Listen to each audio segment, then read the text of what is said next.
Le projet Ondo Finance a très récemment lancé son token sur la majorité des exchanges crypto. Aujourd'hui, il est présenté comme étant le projet leader du secteur des real world assets, notamment à travers son partenariat avec BlackRock et ses produits backés par de gros acteurs de l'industrie financière. Et dans cette vidéo, je vais vous présenter tout ce qu'il faut savoir sur le projet Ondo, sur ses solutions phares. Je vous donnerai mon avis sur ses points forts et sur ses limitations. Et à la fin de la vidéo, je vous expliquerai les points clés de sa tokenomics et je vous donnerai mon avis sur si Ondo est un bon investissement ou pas. Dans ma dernière vidéo sur Peak, je vous avais demandé de voter entre Ondo, Babylon et Avail pour savoir quelle serait ma prochaine analyse. Et c'est grâce à la victoire écrasante de Ondo que je fais cette vidéo. Maintenant, je vous invite à voter en commentaire pour quel projet vous voulez que j'analyse en vidéo entre Babylon, Avail, Kaspa, Toncoin ou Stacks. Et si vous avez d'autres propositions, faites-vous plaisir. Et bien sûr, si vous aimez ce type de contenu, je vous invite vraiment à vous abonner à la chaîne et à liker la vidéo. Ça m'aiderait beaucoup à m'apporter davantage de visibilité.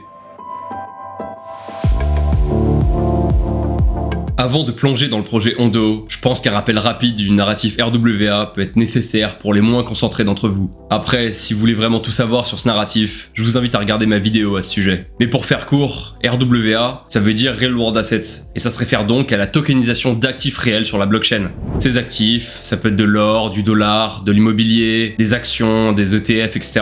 L'idée, c'est donc de pouvoir s'exposer à des actifs financiers traditionnels, mais avec tous les avantages de la blockchain. Et ces avantages, globalement, c'est que ça peut permettre une meilleure liquidité, de se diversifier, d'accéder à de nouveaux types d'investissements. C'est ouvert à tous, il y a moins de frais et c'est plus rapide.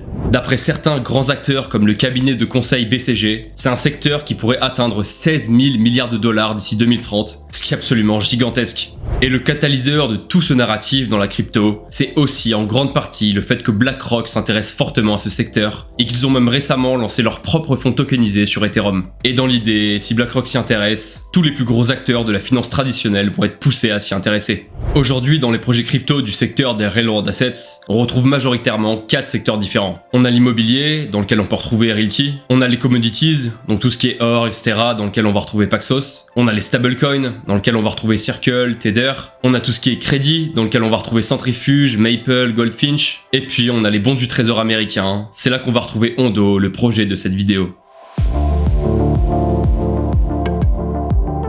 Ondo, c'est un projet qui veut ramener la finance traditionnelle sur la blockchain à travers la tokenisation de bons du trésor américain. Les bons du trésor américain, pour ceux qui savent pas ce que c'est, ce sont des titres financiers émis par le gouvernement américain qui leur permettent d'emprunter des fonds. Donc quand on achète des bons du trésor américain, on prête de l'argent au gouvernement américain et en échange on va recevoir des intérêts. Et c'est considéré comme un des investissements les plus sûrs car c'est justement garanti par le gouvernement américain et car c'est très liquide.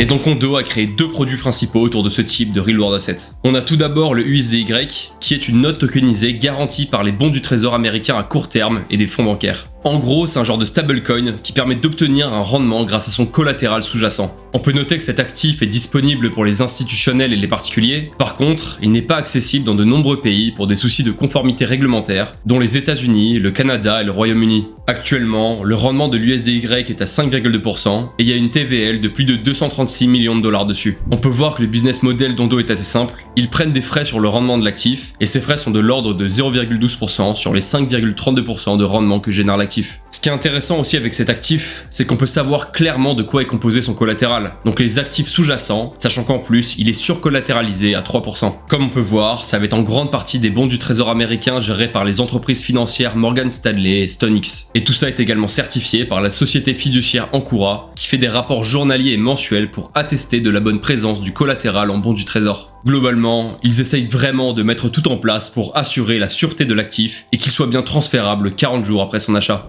Pour s'en procurer, il faut se créer un compte sur leur plateforme, passer un KYC, donc la vérification d'identité, déposer des fonds en USDT ou USDC, et au bout de 2-3 jours, on pourra commencer à toucher des intérêts. Pour des raisons légales, on ne vous donnera pas vos tokens à ce moment, mais on vous donnera un certificat de token qui vous assurera de les avoir au bout de 40-50 jours. Et donc ça, c'était un des deux produits principaux d'Ondo. Le deuxième, c'est le OUSG, qui lui est uniquement à destination des institutionnels. Le OUSG est également une tokenisation de bons du trésor américain à court terme, qui lui apporte un API API de 4,96%, mais vous allez voir que sa structure et son collatéral sont différents. Le point essentiel à comprendre, c'est que l'écrasante majorité des actifs qui constituent l'OUSG ont été alloués au fonds de BlackRock appelé Buidl. Buidl, c'est l'acronyme de BlackRock USD Institutional Digital Liquidity, et c'est le fonds tokenisé que BlackRock a récemment créé sur Ethereum. Et du coup, on peut voir que les 141 millions de dollars de TVL de l'OUSG sont d'après les rapports d'attestation quasiment tous positionnés dans ce fonds de BlackRock. C'est ça qui va permettre à l'OUSG d'être échangeable 24 heures sur 24 et 7 jours sur 7. Mais comme on a vu, il n'est pas disponible pour tous les investisseurs et il nécessite un montant minimum d'investissement de moins 100 000 $.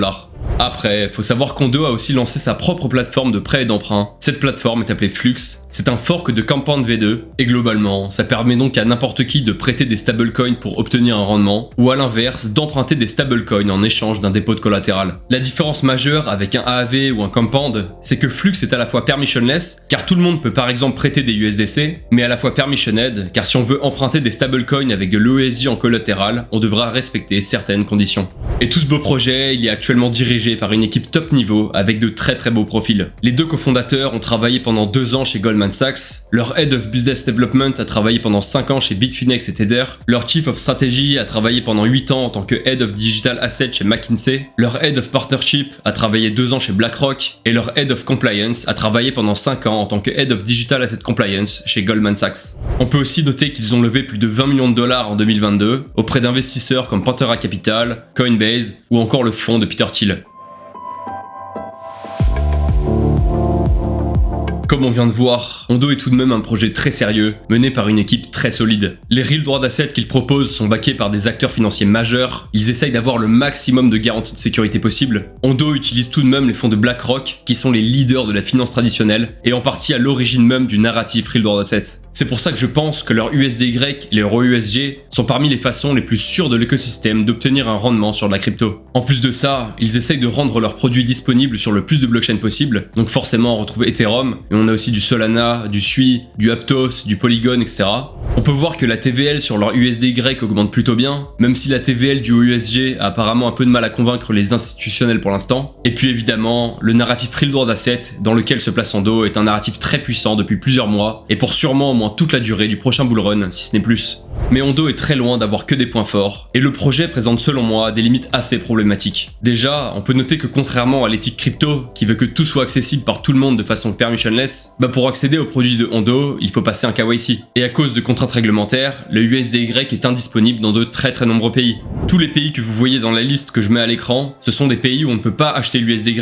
Donc comme j'ai dit, il y a déjà États-Unis, Royaume-Uni, Canada, mais aussi à peu près tous les pays d'Afrique, la Russie, plein de pays d'Amérique latine et j'en passe. Après, on peut aussi mentionner le risque de dépeg de l'USDY. Vu que le collatéral de l'USDY dépend quasi exclusivement de StoneX et Morgan Stanley, si jamais un de ces acteurs fait faillite pour X ou Y raison, ça peut entraîner des conséquences terribles. Mais pour moi, la limite majeure du projet Ondo, c'est la concurrence. Et je parle pas tant de la concurrence au niveau des autres projets Web3, qui proposent des stablecoins avec du yield provenant de RWA comme Maker ou Frax. Je parle surtout de leur concurrence avec des acteurs comme BlackRock ou Franklin Templeton. Car oui, comme on a vu, Ondo utilise principalement le fonds tokenisé Buidl de BlackRock pour son OUSG.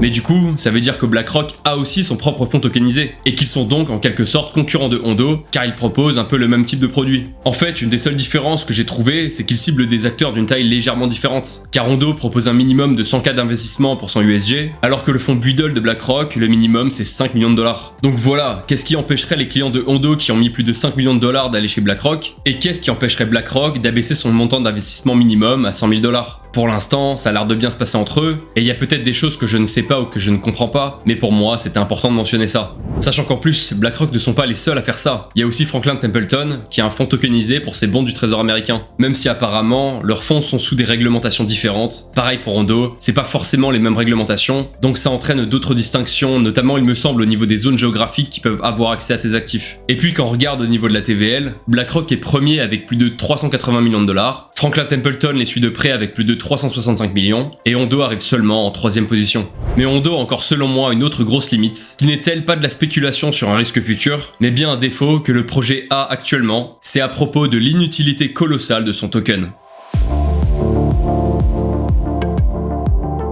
Le problème avec le token de Hondo, c'est le même que pour la grande majorité des tokens des projets Reload Assets. C'est que globalement, il ne sert absolument à rien, à part pour la gouvernance de la DAO qui gère la plateforme Flux. Et on va pas se mentir, aujourd'hui il y a quasiment personne qui utilise ces tokens pour voter aux propositions de la DAO, à part pour potentiellement se rendre éligible à des airdrops. Sur ce genre de projet, on est vraiment sur du mettre un token pour mettre un token. Je pense que 99,99% des gens qui achètent du token Hondo ne font rien d'autre à part le hold.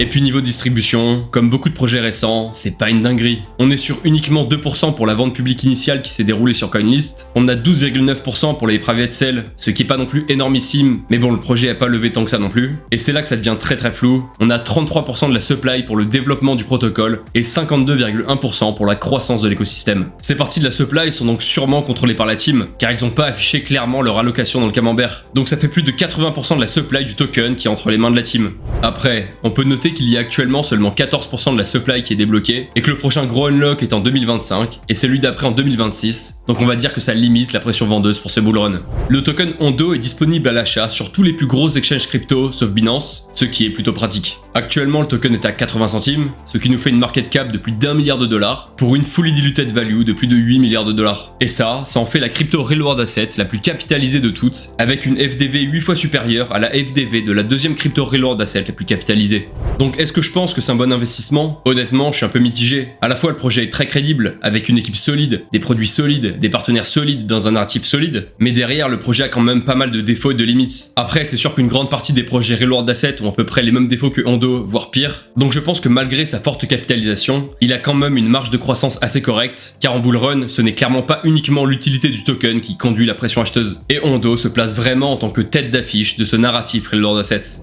Mais voilà, faut pas se dire que le projet est infaillible, et si vous investissez dedans, faudra bien penser à prendre des profits d'ici le prochain bear market. Évidemment, rien de ce que j'ai dit dans cette vidéo n'est un quelconque conseil en investissement, je vous ai juste donné mon point de vue subjectif, et je peux complètement me tromper. Et la crypto, c'est un milieu qui bouge très vite. Du jour au lendemain, un projet peut passer de superstar à grosse poubelle, à cause de tout un tas de facteurs différents qui sont impossibles à tous anticiper. Si vous avez aimé la vidéo, n'hésitez vraiment pas à soutenir mon travail en prenant 2 secondes pour vous abonner et liker la vidéo. Et je rappelle que vous pouvez voter en commentaire pour me dire quel projet vous préférez que j'analyse entre Babylon, Avail, Kaspa, Toncoin ou Stax. Mais si vous avez un autre projet intéressant en tête, n'hésitez pas. C'était Victor, merci d'avoir regardé la vidéo, à la prochaine.